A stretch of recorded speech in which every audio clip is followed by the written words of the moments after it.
6h52, on passe à l'actualité d'Internet avec vous, Guy Birenbaum.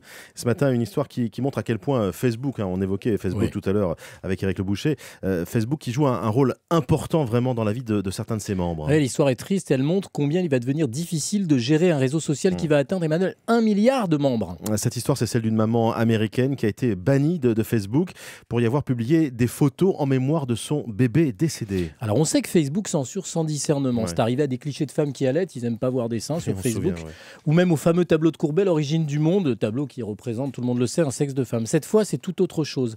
Magicmaman.com raconte comment une mère originaire de Memphis a été provisoirement sortie de Facebook après avoir publié des photos de son fils nouveau-né, malheureusement mort 8 heures après sa naissance à cause d'une malformation congénitale qui avait atteint son cerveau.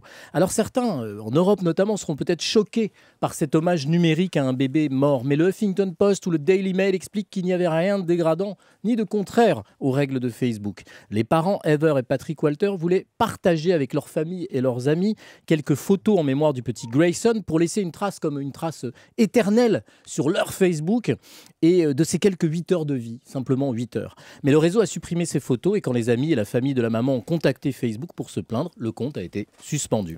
Une fois l'histoire publique, grosse émotion sur le web et dans les médias, et finalement Facebook finit par s'excuser, expliquant dans un communiqué que cette suppression était le fruit d'une erreur regrettable, comme souvent, aucun des principes fondant la politique du réseau n'ayant été atteint. Facebook ajoute qu'Ever n'a pas été suspendu, mais que son compte a simplement été bloqué, ainsi que sa possibilité de télécharger des photos. Il paraît que c'est une mesure automatique dès qu'on supprime un contenu.